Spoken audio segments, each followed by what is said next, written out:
Well, thanks, first of all of you for letting me do this. I know your time is very valuable and I appreciate it. This is my last hurdle. What I'm about to present is a literature review that I've done over the last 2 semesters, pretty much. And actually, I find it interesting that it covers all levels of special ed, not just the functional level, but also the level that you guys teach too. So it's quite interesting. I chose community-based instruction for various reasons, but primarily because all of our kids that transition outside a school, they need to have community skills, and we struggle at trying to find ways to teach it to them. So that's what I'm going to take a look at, the community-based instruction and classroom instruction. Okay, so let me start by telling you the purpose of this study was to determine if there's a difference between the learning outcomes of students with intellectual disabilities between community-based instruction when it was used alone or when it was teamed with classroom instruction. Actually, my focus initially was even tighter than that. I really wanted to see if there was a difference between when you take kids on community instruction, if there was a big learning difference in students that you took individually versus students that you took in a group, but there's not a lot of literature out there on it, so I had to open it up a little bit. But the skills I'm talking about are shopping, banking, ordering at restaurants, public transportation, anything that involves them accessing resources in the public. So that's what I was focusing on. So the options that I'm looking at for delivering instruction was instruction within the classroom alone, instruction within the community alone, or a combination of the two. Again, when I talk about this as a literature review, this is not my opinion. This isn't research that I conducted with my students or anything. This is just, I went to literature that has currently been published, pulled from that, and got the information to compiled it. And I'll make some statements toward the end that I feel are backed up by the research. But again, this isn't me. This is what the research is telling me. Okay, Claire.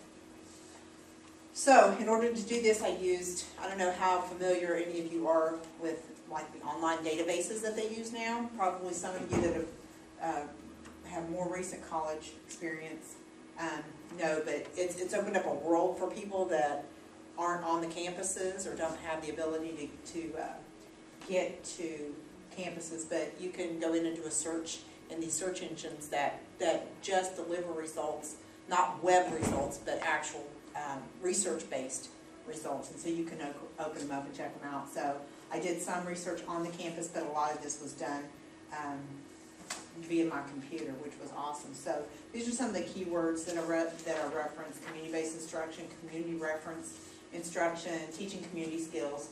The studies that I found, there were 8 studies that I used that were pertinent to my review. 5 were based on the combined instruction, and 3 focused just on classroom instruction. So I'm going to dive right in and just start talking about it, and this is kind of how I broke it down. I looked at each type alone. So I'm going to start with community-based instruction alone. By that I mean instruction was done only in the community. It wasn't backed up with anything in the classroom. So I'm just going to talk to you a little bit about what the research shows. And after each one, you see I've got the resource that it came from. I've also provided you at the back with a list of the resources so that if you ever want to pull something, these are the resources. It has the name and everything in the back, and so you can always locate the studies if you want to follow up with more information on them. Okay, so one of the studies revealed that 20 participants that received instruction in the community setting alone performed as well or better than 20 that received both instruction in the community and classroom combined. So that was pretty significant. And again, you're looking at individuals, so you're going to expect to see some quite a variance in student levels, which could skew that a bit as well. Another study involved the teaching janitorial skills determined that only those that received the instruction within the community setting achieved the criterion that they had set prior to starting it. So again, there is some research out there that supports only teaching the skills within the community setting.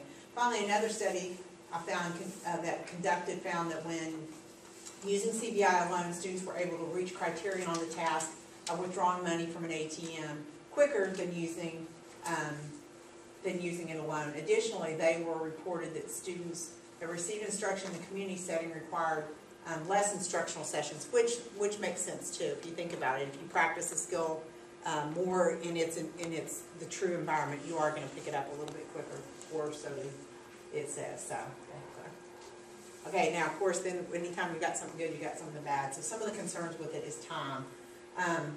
Both lack of adequate time for training, which we all know that there isn't enough time.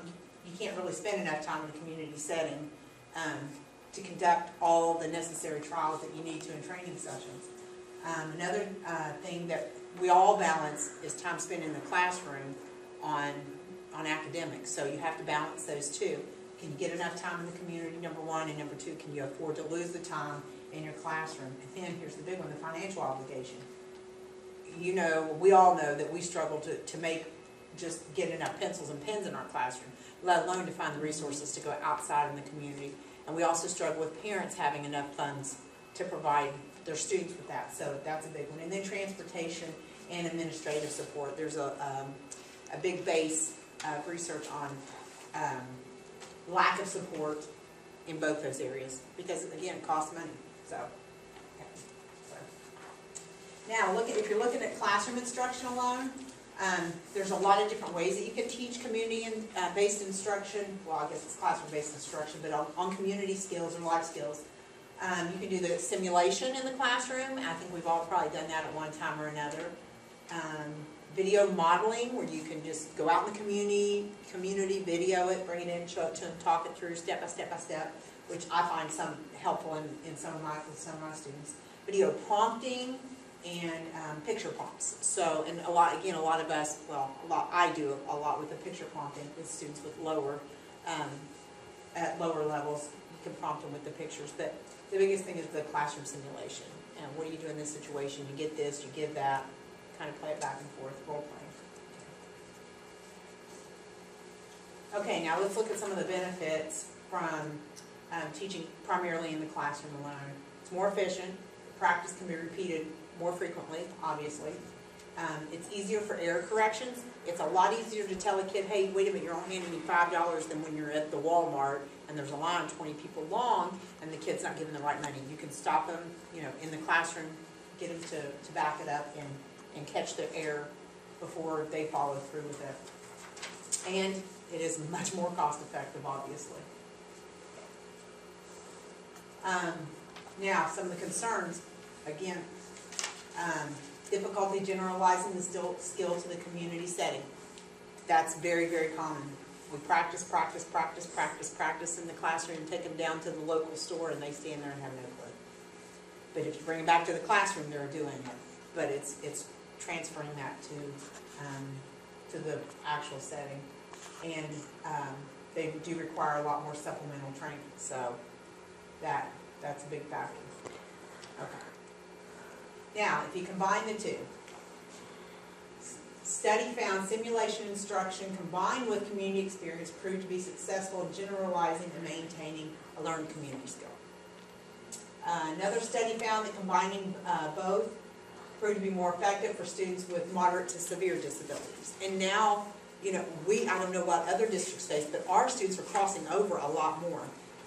In the interrelated field, you guys have got students that are, a lot of them would fall into that category of the moderate to even a more, the lesser severe, but in that definitely fall into those categories.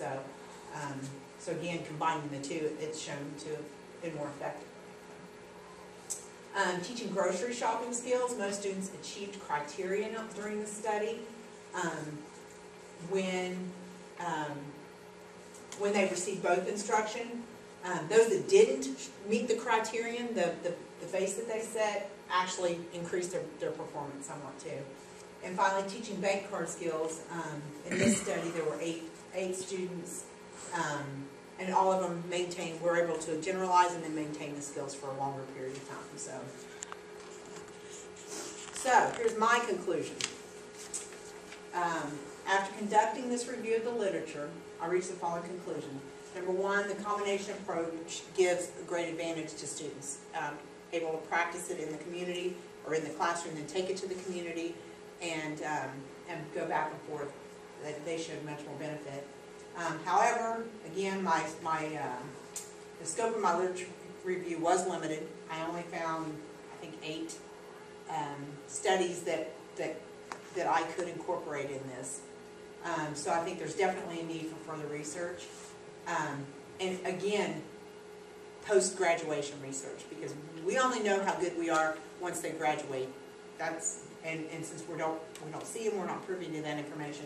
I'd like to see a study done that shows what we do in the school and how it transfers after they graduate. So practical application. So teaching skills in the natural environment for which they must be used is best practice, but it's not always possible or practical. So again, it's the combination. Yes, it might be best practice if a student needs to learn to order from McDonald's, to go to McDonald's every day and teach them until they get it down, but can we really do that? Probably not. But we could do some role playing in the classroom that can absolutely help.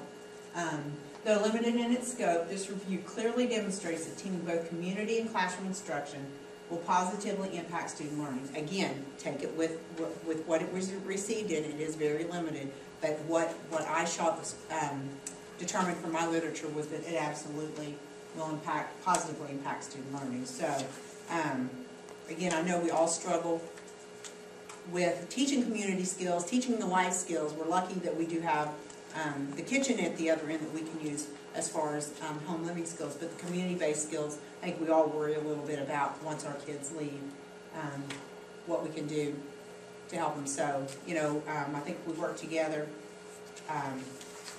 we'll see better results if we do the teaming together approach. So, thank you, Claire. Okay. Anybody have any questions? I'm not surprised. I wasn't surprised, I have to say this. I wasn't very surprised by my results.